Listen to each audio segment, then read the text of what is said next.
On one winter night when the mountains of Colorado disappeared beneath falling snow, a police officer found something tied to a tree that would change his life forever. A trembling German Shepherd puppy abandoned in the storm with only a handwritten note and no one left to protect him. What happened next was not just a rescue, it became a story of healing two broken hearts. Before you watch, tell us where you are watching from and leave your city or country in the comments so we can say hello. And if you believe small acts of kindness can change a life, please press the subscribe button and support our channel so we can continue sharing stories that warm the heart and restore hope. The city of Northridge, Colorado had disappeared beneath a moving ocean of snow.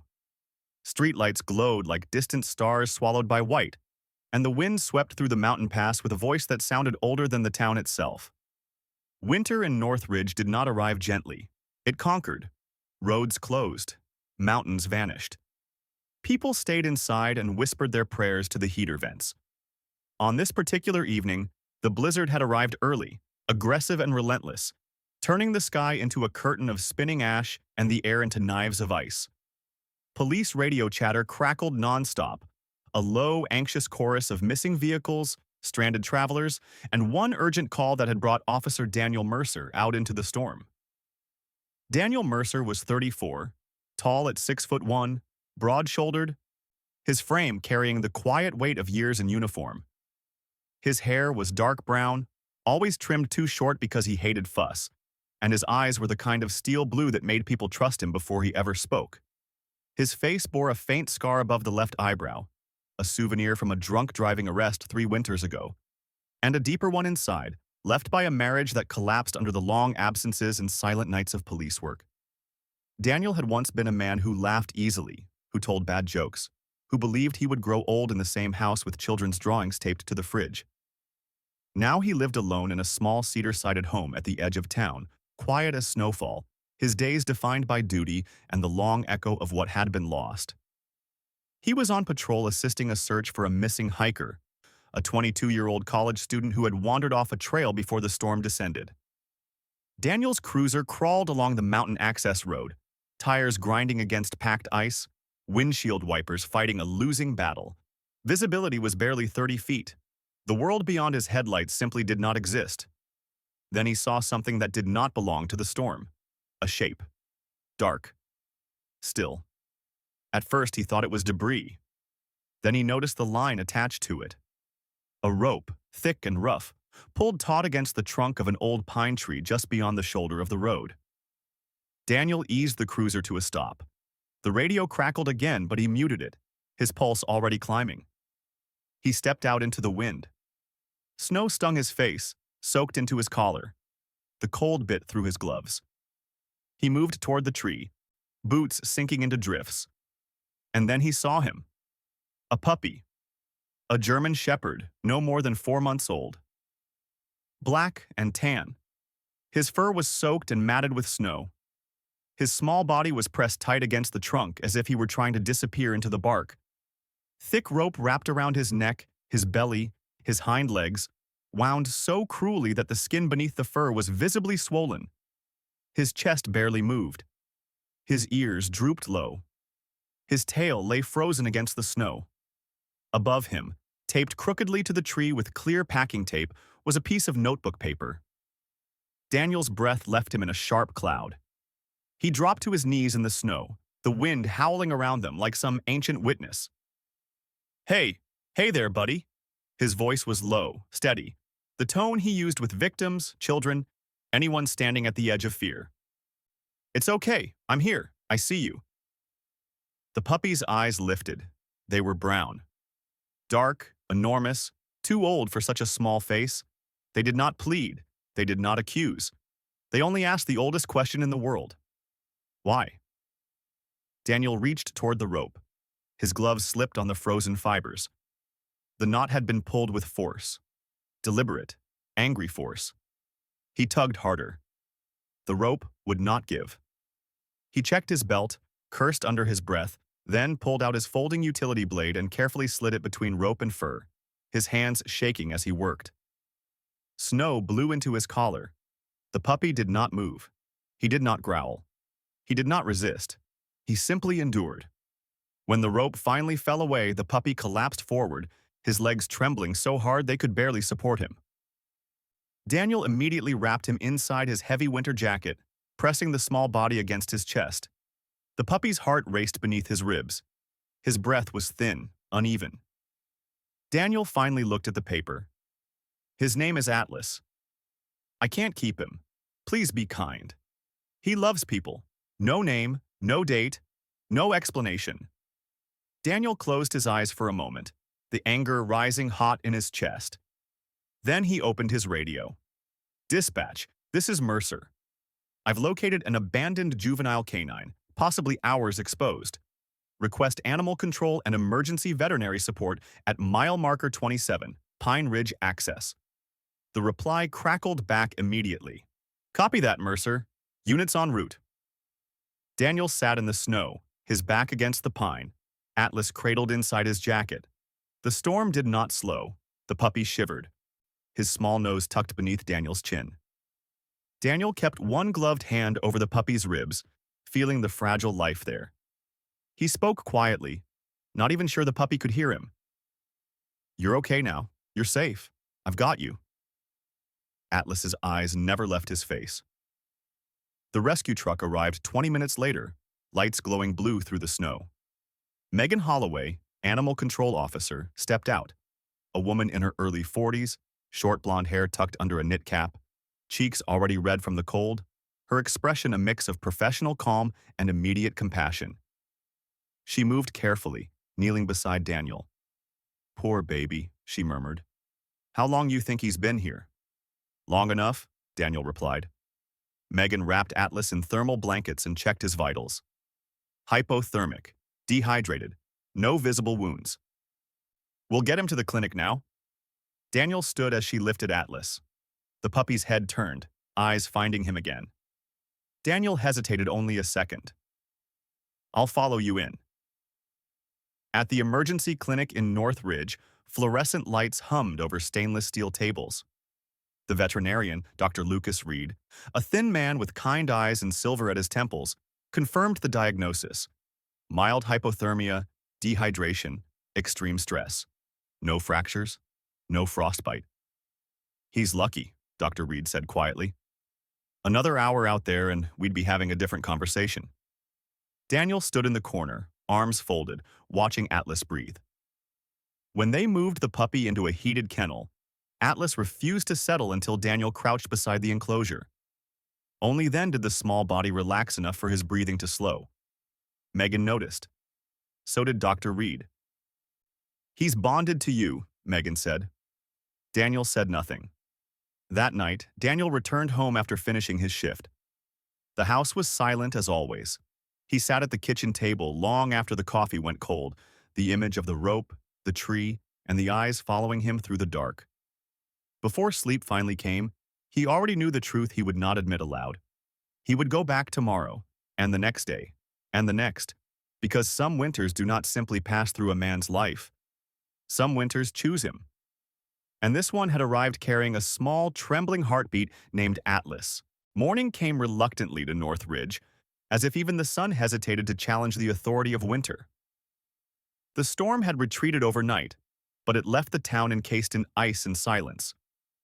Snowbanks towered along the streets, and frost veiled every window like a fragile promise of things that could shatter at any moment.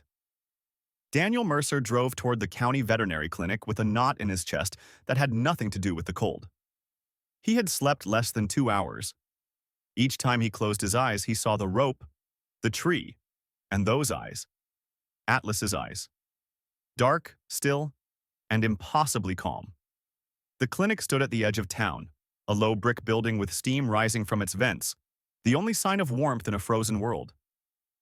Inside, the smell of antiseptic and wet fur blended with the hum of heaters and distant barking. A receptionist with tired eyes and a coffee-stained sweater nodded as Daniel approached. "You're the officer from last night," she said. "The puppy's in recovery. Dr. Reed is with him." Daniel followed her down the narrow hallway. Through the glass of the observation room, he saw Atlas lying on a thick fleece pad beneath a warming lamp. His fur had been cleaned and brushed. The black and tan coat now gleamed softly, though his body still looked too small, too thin. His ears lay low, but his chest rose and fell steadily.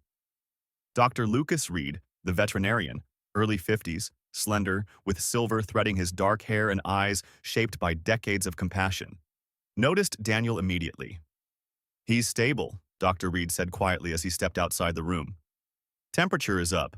He's taken water, a little broth, no fractures, some rope bruising. Nothing severe. The bigger concern is stress trauma." Daniel nodded. "Can I see him?" Dr. Reed opened the door. The moment Daniel entered, Atlas lifted his head. He did not bark. He did not whine. He simply looked. Then his tail, still weak, thumped once against the pad. Daniel crouched beside him. "Hey, buddy." His voice softened without permission. "You made it through the night." Atlas stretched forward, resting his chin against Daniel's knee. His eyes fluttered closed.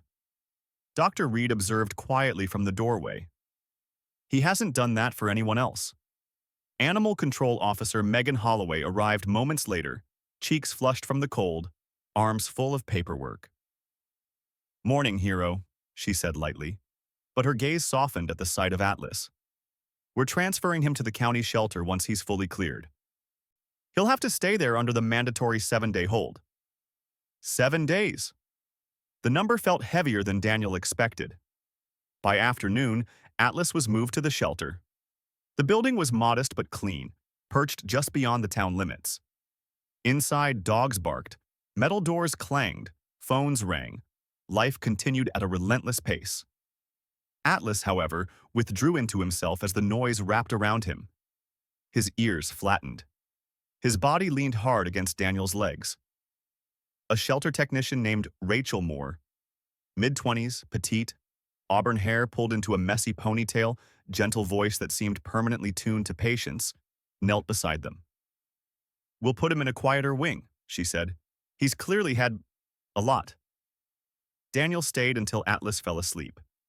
He returned the next night. And the next. After every shift, no matter the hour, Daniel walked into that shelter, shedding snow from his coat, searching for the same small body. Atlas learned the sound of Daniel's boots.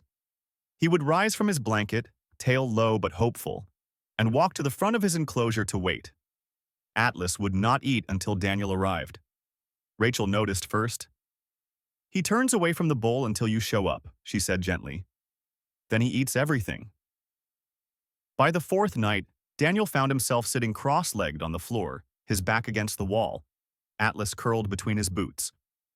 The world outside the shelter windows disappeared into darkness and snow. Daniel spoke little. Atlas listened without understanding the words, only the meaning behind them.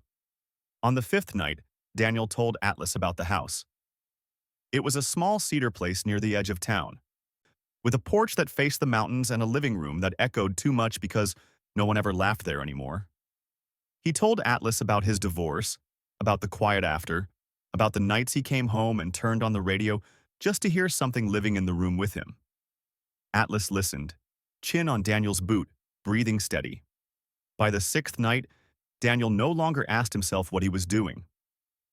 On the 7th morning, snow drifted lazily from the sky, the storm's anger finally spent. Daniel arrived before the shelter opened, waiting in his cruiser until Rachel unlocked the door. Megan Holloway was already inside with a clipboard, her breath forming clouds as she spoke. "No claims, no chip, no records, he's cleared." Daniel did not speak for several seconds. The silence felt sacred. Inside the office, he signed the adoption papers with a hand steadier than he had felt in years. They fitted Atlas with a temporary collar. Megan handed Daniel the leash. "You're his person now." Atlas stepped beside Daniel without hesitation. Outside, the snow fell gently, no longer threatening, more like blessing. Daniel opened the passenger door. Atlas paused, then climbed in, curling against the seat as if he had always known where he belonged. The drive home passed in quiet wonder. Atlas kept glancing at Daniel, eyes soft, as if confirming reality. Daniel laughed once, a low surprise sound that startled both of them. At the house, Daniel opened the door and stood back. Atlas entered cautiously, nose low, ears back. He inspected every corner, every shadow, every unfamiliar scent. He did not bark. He did not run. He observed. After several minutes, he returned to Daniel, curled beside his boots, and released a long, deep sigh, the sound of something heavy finally being set down. Daniel lowered himself to the floor. The house felt different already. Outside, the mountains of North Ridge glowed beneath fresh snow. Winter, for the first time in years, no longer felt empty. The house did not know how to behave. That was Daniel Mercer's first thought when he woke before dawn to the unfamiliar sound of breathing that was not his own. The small cedar place at the edge of North Ridge had spent years holding nothing but the echo of his footsteps, the faint hum of the refrigerator, and the lonely creak of winter settling into the beams.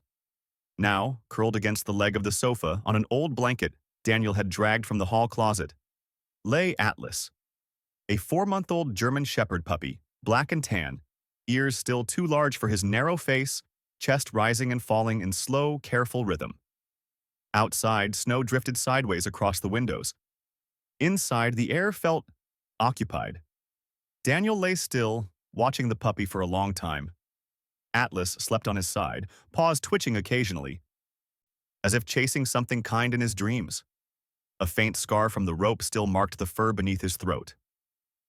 Daniel reached out and brushed 2 fingers along Atlas's shoulder. The puppy did not wake. He only shifted closer. By the time morning light reached the kitchen table, Daniel was already dressed for work. The routine had not changed. Coffee, boots, badge, radio. Yet everything felt different. When he opened the front door, Atlas lifted his head. His tail thumped once. Not excitement. Recognition. "I'll be back," Daniel said softly. Atlas watched him leave as if memorizing the sound of the latch. Daniel's days filled with the ordinary chaos of winter patrol. Stalled vehicles, power outages, a stranded tour bus, a reckless skier rescued from the canyon wall. Yet his mind returned constantly to the house, to the quiet, to the small living presence waiting there. When his shift ended well after dark, Daniel drove home under a silver sky. The porch light glowed. Snow crunched beneath his boots. He opened the door. Atlas stood in the center of the living room, tail low, ears uncertain. He did not bark. He simply waited. Daniel dropped to one knee. Atlas crossed the space slowly, then pressed his head against Daniel's chest. Daniel wrapped his arms around the small body, feeling the fragile ribs beneath the fur. The house exhaled. Over the following days, they learned each other. Atlas discovered the kitchen tile was always cold. He preferred the patch of sunlight by the back door. He hated the vacuum. He watched Daniel cook as if observing a ritual older than time. He followed Daniel from room to room, not anxiously, but carefully, as if making sure this man did not vanish the way others had. Daniel learned Atlas did not like sudden sounds. He startled at Dr. Slams, dropped pans, the crack of ice on the street. He learned that Atlas slept better when Daniel's boots were placed beside the blanket. He learned that Atlas's favorite place in the world was anywhere Daniel happened to be sitting. One evening, Daniel's sister Emily Carter called. Emily was 38, warm-voiced, sharp-witted, and perpetually worried about her brother. A former elementary school teacher turned real estate agent, she had spent years attempting to coax Daniel back into the world after his divorce. "You alive?" she asked. "You haven't returned my texts." "I'm fine." Define fine. Daniel glanced down. Atlas lay stretched across his feet, snoring softly. "I adopted a dog." Silence. Then, "You what?" They met 2 days later at Daniel's house. Emily arrived with a bag of groceries and a head full of questions. Atlas watched her from the doorway, ears back, evaluating. Emily knelt carefully. "Hey, handsome." Atlas stepped forward and sniffed her hand. "Well," Emily said, smiling, "that's a yes." They sat at the kitchen table drinking soup while Atlas circled, uncertain but curious. Emily studied Daniel. "You're different." "Am I?" "Yes, you look present." Daniel did not answer. He did not need to. The first storm returned on the fifth night. It arrived without warning. Wind slammed the windows. Thunder cracked across the mountains. Rain turned to ice. Then snow. Atlas panicked. At the first thunderclap, he bolted from the living room, claws skidding across the hardwood. Daniel found him wedged behind the washing machine, body shaking violently, eyes wide with a terror far older than the noise. Daniel dropped to the floor, crawling toward him. Atlas, it's okay. You're safe. Atlas did not believe him. Not yet. Daniel squeezed in beside him, wrapping his arms around the trembling body. The puppy's heart raced. His breathing came in short, desperate bursts. Daniel whispered into the storm of his fur, "I'm here. I'm not leaving. I swear." Minutes passed. Thunder rolled. The world shook. Slowly, Atlas's breathing began to slow. Daniel did not move. Eventually, the storm softened. Daniel coaxed Atlas out and carried him to the couch. They curled beneath a blanket. Daniel left a lamp burning. Atlas slept on Daniel's chest. One paw draped across his arm as if anchoring himself to something solid. Daniel stared at the ceiling and understood something he had never known before. Love does not announce itself. It arrives quietly and refuses to leave. The following morning dawned calm and bright. Atlas woke first, nose pressed to Daniel's chin. Daniel laughed, a sound he had not made in years. Weeks passed. Atlas grew stronger. His tail lifted higher. His ears stood tall. The scar beneath his throat faded beneath new fur. Daniel found himself speaking to him about everything. The job, his fears, the way the world felt too heavy sometimes. Atlas listened. One afternoon, Daniel took Atlas back to the park where he had been found. They did not go near the tree. They stayed on the open field. Atlas chased a ball, then ran back to Daniel as if afraid he might disappear. Daniel knelt and hugged him. "I'm not going anywhere." Life did not become perfect, but it became possible. Daniel still worked long hours. The town still froze each night. Snow still fell. Yet inside the cedar house, something warm had taken root.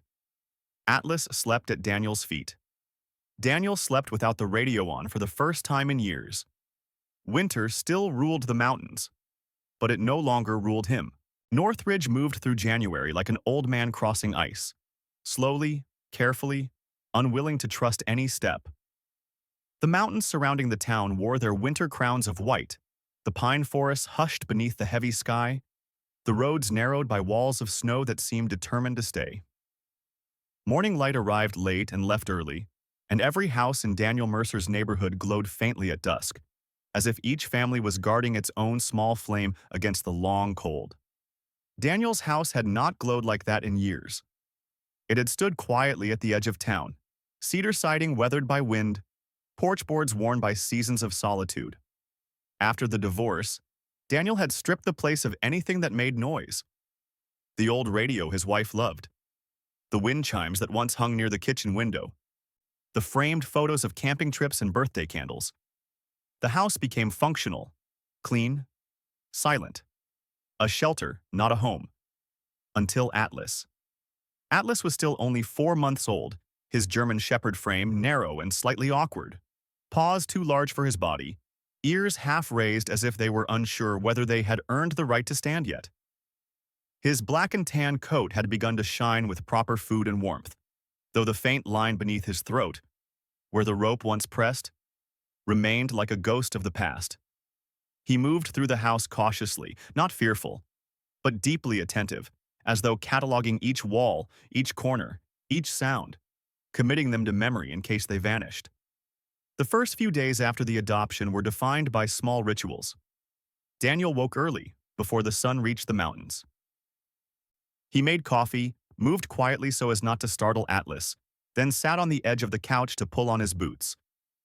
Atlas would lift his head, eyes blinking, then crawl closer and press his nose against Daniel's knee. Daniel always paused, rested his palm on Atlas's back, and stayed like that for a few seconds longer than necessary.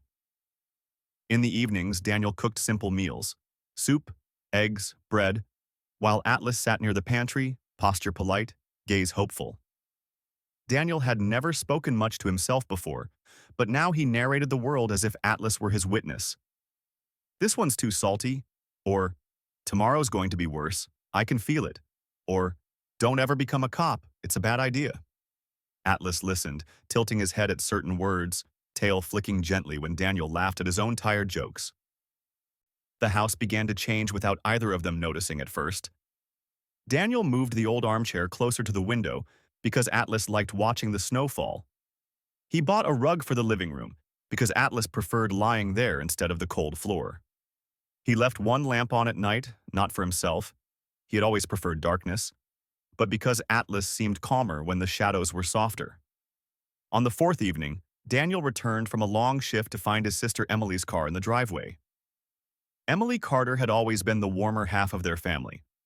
5'6", dark curly hair usually escaping its tie, eyes the color of autumn leaves, her voice carrying an optimism Daniel had misplaced somewhere between patrols and paperwork. She stepped out of the car holding a cardboard box. "I brought supplies," she announced. Inside the box, a dog bed, a bag of chew toys, a collar tag engraved with Atlas, "Call Daniel," and a fleece blanket patterned with small pine trees. Atlas watched from the hallway, uncertain but curious. Emily knelt, setting the toys on the floor. "You must be Atlas," she said gently. Atlas approached. He sniffed. He considered. Then he allowed her to scratch behind his ear. "Well," Emily smiled, looking up at Daniel. "He approves." They drank coffee at the kitchen table while Atlas explored the contents of the box. Emily studied her brother over the rim of her mug. "You look better," Daniel shrugged. "I got more sleep." "Not that," she said. "You look present, like you're in your own life again." Daniel glanced at Atlas, who had dragged the fleece blanket halfway into the living room and was now tangled inside it, content. "He's helping." Emily nodded slowly. "You don't talk about the divorce anymore?" Daniel's jaw tightened slightly.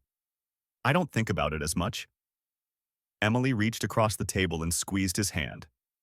"That's how healing starts." The following weeks unfolded gently. Atlas grew bolder. His tail wagged higher. His ears finally stood tall, giving his face a permanently curious expression. He began following Daniel into the bathroom, into the bedroom, into the garage. Not anxiously, but faithfully, as if keeping the world stitched together by his presence. Daniel noticed how the silence inside the house was no longer empty. It was full of breathing, pause, soft movements, and something almost forgotten: anticipation. One afternoon, Daniel came home to find Atlas waiting at the door, tail wagging in slow, careful arcs. Daniel laughed, a low, surprised sound that startled both of them. "You're not supposed to be this happy to see me," he told the puppy. Atlas wagged harder. Daniel knelt and hugged him, pressing his forehead into Atlas's fur. The smell of warm dog and clean cedar filled his lungs. He closed his eyes. That night, Daniel sat on the floor beside the couch, back against the seat, Atlas curled against his chest. Outside, snow drifted in long silver lines beneath the streetlight. The radio was off. The world felt held.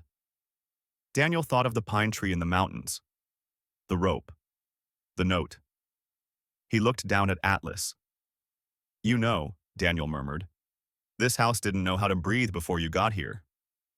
Atlas did not understand the words, but he shifted closer anyway. The house breathed. Not loudly, not dramatically, just enough. And in that quiet miracle of ordinary days, Daniel Mercer realized that something essential had returned. Not the life he once had, not the past he could never reclaim, but a future that no longer felt hollow. Outside, winter still ruled Northridge. Inside, something warm had taken root. Winter returned with its voice. It did not knock. It did not warn. It arrived like an old memory that had learned how to scream. By late afternoon, the sky over Northridge had thickened into a bruised gray. Wind swept down from the mountains, bending the pines and driving loose snow across the roads in violent ribbons. Daniel Mercer had just finished hanging fresh curtains in the living room when the first thunder cracked the sky.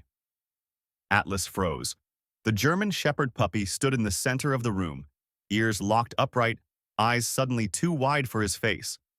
His body tensed, as if an invisible rope had snapped tight around his ribs.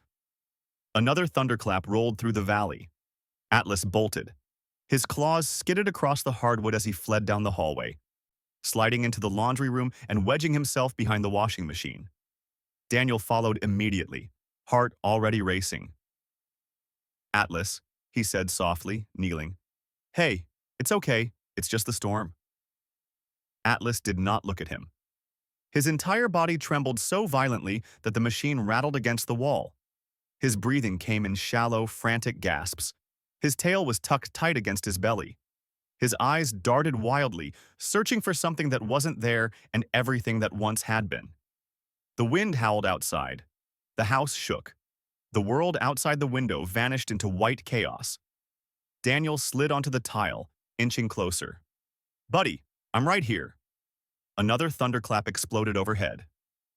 Atlas whimpered, a broken, tiny sound that split Daniel's chest, and then Daniel understood.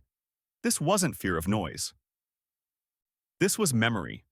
The rope, the cold, the waiting, the tree, the wind, the storm that had swallowed him once before. Atlas was not afraid of thunder. He was afraid of being left in it. Daniel squeezed himself into the narrow space behind the washer and wrapped his arms around Atlas's shaking body. Atlas did not resist. He collapsed against Daniel, trembling so hard Daniel could feel the fear vibrating through his bones. "I'm here," Daniel whispered. "I'm not leaving. I swear." The storm raged on. Minutes passed. Then more. Atlas's breathing slowly began to slow. His trembling softened into small, broken shivers. His head lowered until it rested against Daniel's arm. Daniel stayed. He did not check the time. He did not move. When the thunder faded into distant echoes and the wind finally loosened its grip on the mountains, Daniel gently lifted Atlas and carried him into the living room. He wrapped them both in a blanket and sat on the floor with his back against the couch. He left the lamp on. He kept the windows slightly uncovered so Atlas could see the world still standing. Atlas curled against Daniel's chest. For the first time since the tree, he slept. That night, Atlas stayed pressed against Daniel, one paw draped across his arm as if anchoring himself to something real. Daniel stared at the ceiling long after sleep should have come, listening to the soft rhythm of Atlas's breathing and the quiet hum of the heater. He thought about the man he had been before, the house he had lived in after the divorce. The years he had spent believing loneliness was safer than loss. Atlas shifted in his sleep, nose nudging Daniel's throat. Daniel closed his eyes. Morning came with gold. Sunlight poured through the windows, melting the frost into slow tears of water along the glass. Atlas still slept on Daniel's chest, his body heavier now, warm, deeply relaxed. No trembling, no darting eyes, only peace. Daniel whispered, "We made it." Atlas stirred. His eyes opened, still deep brown, still solemn, but lighter now. The weight of the past no longer pressed so heavily inside them. That afternoon, Daniel took Atlas back to the park. Not the far side this time. The tree. Snow blanketed the ground in quiet perfection. The forest stood frozen in reverence. The pine waited exactly where it had always been. Daniel stopped several feet away. Atlas sat beside him, tail resting against the snow. He did not pull back. He did not panic. He simply watched. Daniel knelt and removed the laminated copy of the note he had kept folded inside his jacket. He placed it at the base of the trunk. The same words that once shattered him. "His name is Atlas. I can't keep him. Please be kind. He loves people." Beneath it, Daniel wrote, "He found a home, and he is deeply loved." Atlas sniffed the bark once, then looked up at Daniel, tail wagging faintly. "That chapter's over," Daniel said softly. "We're done here." They walked away slowly, carrying something lighter than when they arrived. That evening, Atlas curled beside Daniel on the couch, head resting on his leg, releasing that familiar, deep satisfied sigh, the sound of a heart that finally believed. Winter had spoken. And for once, it chose mercy. Winter did not leave Northridge quietly. It softened. The mountains still wore their white crowns, but the air no longer cut the lungs. Snow fell less like a warning and more like a blessing, drifting in wide, slow spirals that caught the light and shimmered as they touched the earth. The town breathed differently now. Windows opened. Footsteps lingered on sidewalks. Life crept forward. So did Daniel Mercer. Weeks had passed since the storm. Since the night Atlas learned what safety felt like. Since the promise that changed both their lives. Atlas was growing. His once narrow frame thickened with muscle. His ears stood tall, proud, alert. The faint scar beneath his throat was nearly hidden now beneath new fur. His tail wagged freely. His eyes still carried depth, but the heaviness had softened into something gentler. Trust. Daniel noticed the change in himself, too. He smiled more. He lingered longer at home. He started cooking real meals instead of canned soup. He left the radio off and listened to the quiet that was no longer empty. One morning, as pale sunlight brushed the snow beyond the windows, Daniel clipped the leash onto Atlas's collar.